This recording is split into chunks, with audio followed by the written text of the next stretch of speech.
ඇත්තටම ලංකාවේ එයාපෝට් එකෙන් චොක්ලට් පැකට් අරගෙන හරි අසාධාරණයි. අපි ගොඩාක් ගෙවල් වල දුක් විඳලා ඒක ඉන්නේ රටේ ඉන්න මිනිස්සු විතරයි. ඇයි මේ මිනිස්සු ඇයි අපේ ලංකාවේ මෙහෙම සේවකයෝ හරි දුකයි.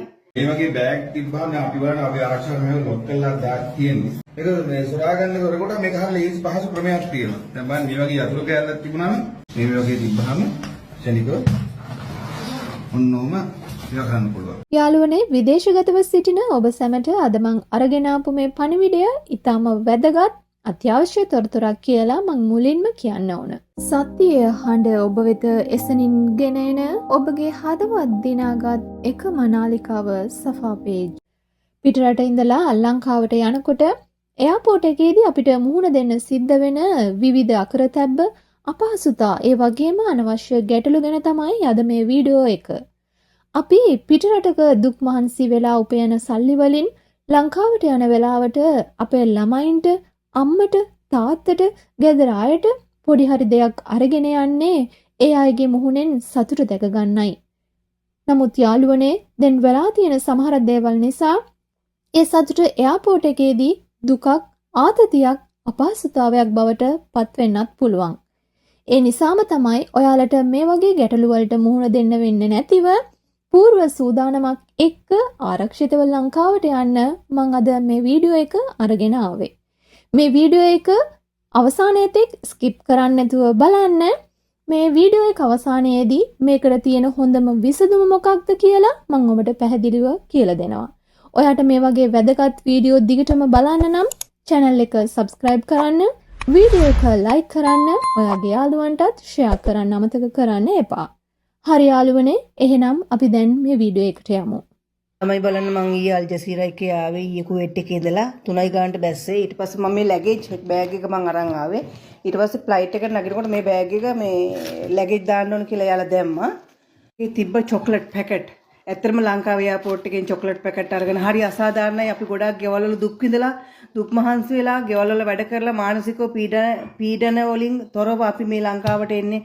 දරුවන්ට විශේෂයෙන් මගේ මාත් එක්ක වැඩ කරන නංගි ගලේ වෙලා හරි අහිංසක මිනිස්සෙක්. ඒ මිනිස්සයාට දරුවන්ට දෙන්න කියලා ඒ නංගි ටොපි චොක්ලට් පැකට් දෙකක් තිබ්බා. ඒකත් මේකේ තිබ්බා. කොහොම හරි ටොපි පැකට් දෙකක් අරගෙන තියෙනවා. ඇයි අපිට එහෙම කරන්නේ?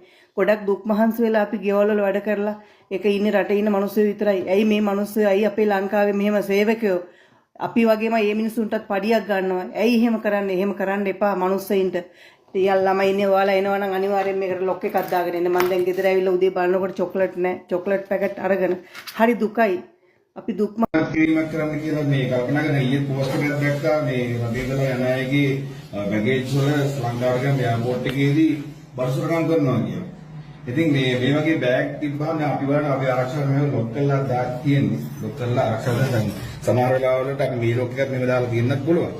දැන් මේක කොයි ආකාරයෙන්ද ලොක් කරලා තිබ්බත් ඒක මේ සොරා ගන්න කරකොට මේක හරිය ලේසි පහසු ක්‍රමයක් තියෙනවා. දැන් බලන්න මේ වගේ යතුරු කෑල්ලක් තිබුණාම මේක හොඳටම ප්‍රමාණවත් බලන්න පායින් පෙන්නන්න.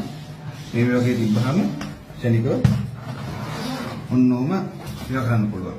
දැන් බලන්න ඊට පස්සේ තප්පර ගානේ මේක පොඩි කෑල්ලක් තිබුණා යතුරක් තිබුණා හරියට මාන. දැන් මේ පැත්තට ගත්තා මේ පැත්තට බලන්න. මේක මෙහෙම ටච් කරපු ගමන් මේක ඇරෙන්නේ. ඊට පස්සේ මේක දිහා බඩුවක් මොනවද අවශ්‍ය දෙයක් ගන්න පුළුවන්. ඒක ගන්න දේ අරගත්තට පස්සේ ඒක නැවත වාරයක් ආහාරට අනුව කොහොමද ආයෙත් පුරුදුන මේක ලොක් කරනවා.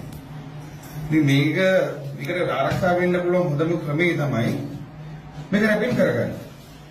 මේක රැපින් කරලා හෝ වෙනත් ක්‍රමයකින් මේක ස්ටිකර් වගේ කරන්න පුළුවන් නම් ඒක ගොඩක් හොඳයි. ඊට වඩා මුතුන් ලේසි මේ යන කෙනෙකුට මේක රැපින් වලට ගත්තම ආරක්ෂා සහිතයි. ඉතින් මේක දැනුවත් වෙන්නේ කලේ අපි ඉතින් බොහෝ දුක් මහන්සිලා හැම කෙනෙක්ව රැකගන්න බැරි බලධාරීන්ගේ අවධානය මේ සම්බන්ධයෙන් යොමු වෙන්න ඕන. ඔයාලා මේ වීඩියෝ එක දැන් බලලා ඇති. ඒත් දැන් ඔයාලට හොඳටම තේරෙන්නේ නැති මෙතන ඇත්තටම මොනවද සිද්ධ වෙලා තියෙන්නේ කියලා. ගෙනියන ලැගේජ් එකට ඔයාලා සමහර විට ලොක් එකක් දාලා ඇති.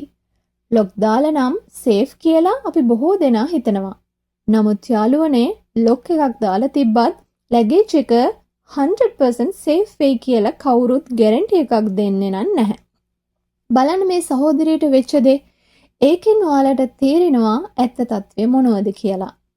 මේකට කරන්න පුළුවන් හොඳම විසඳුම තමයි ඔයාලා යන ෆ්ලයිට් එකෙන් ඔයාලට ගෙන යන්න දෙන කිලෝ ගණන හරියට බලලා ඒ අනුව ලැගේජ් එකක්ද දෙකක්ද හෑන්ඩ් ලැගේජ් එකද ඔයාලා ගෙදරදිම රෙඩි කරගන්න.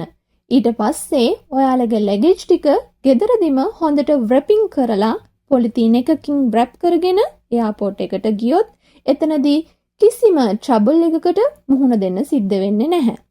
එහෙම කරන්න බැරි වුණොත් එයාපෝට් එකේ ලැගේජ් weight check කරන තැනේදී ඔයාලට ලැගේජ් එක weight කරගෙන එතනදිම wrap කරගන්න පුළුවන්. හැබැයි යාළුවනේ එතනදී අමතර ගාස්තුවක් අය කරනවා. ඒ නිසා ලේසිමත් සුරක්ෂිතමත් ක්‍රමය ගෙදරදිම ලැගේජ් ටික wrap කරගෙන යන එකයි. තවත් වැදගත් දෙයක් තමයි ඔයාලා යන ෆ්ලයිට් එක ටච් ෆ්ලයිට් එකක් නම්. ඒ කියන්නේ දැන් ඔයාලා සෞදි ඉඳලා ශ්‍රී ලංකාවට ඩිරෙක්ට් නැතුව ඕමාන් හෝ වෙන රටක ට්‍රාන්සිට් වෙන ෆ්ලයිට් එකක් නම් ඒ ට්‍රාන්සිට් වෙන අතරතුර බොහෝ දෙනාගේ බඩු නැති වෙලා තියෙනවා. එවැනි වෙලාවල් වල නැති වෙන බඩු වලට කවුරුත් පූර්ණ වගකීමක් ගන්නෙ නැහැ. ඒක නැති වුණොත් නැති වුණාම තමයි. ඒ නිසා යාළුවනේ අපේ බඩු ටික අපිම තමයි පරිස්සම් කරගන්න ඕන. ෆ්ලයිට් එකේ ඉඳ ගන්නකොටත් ඔයාලගේ හෑන්ඩ් ලැගේජ් එක ඔයාලගේ සීට් එකට කෙලින්ම උඩ තියාගන්න. වෙන තැනක තිබ්බොත් වෙන කවුරු හරි බහිනකොට ඒ බෑග් එක අරගෙන බහින අවස්ථා ගොඩාක් දෙනාට සිද්ධ වෙලා තියෙනවා. ඉතින් යාළුවනේ මේ වගේ පොඩි දේවල් පහසුවෙන් කරගෙන ගියොත් කිසිම පීඩනයක් නැතුව සැහැල්ලුවෙන් ලංකාවට ගිහිල්ලා බහින්න පුළුවන්. අන්තිමට කාටත් බැනලා වැඩකුත් නැහැ. අපේ බඩු අපිම තමයි පරිස්සම් කරගන්න ඕන. ඉතින් යාළුවනේ මේ වගේ තවත් වැදගත් තොරතුරු එකක් සමග නැවත ඔබව හමු වනතුරු ඔබ සැමට සුබ දවසක්. ස්තුතියි.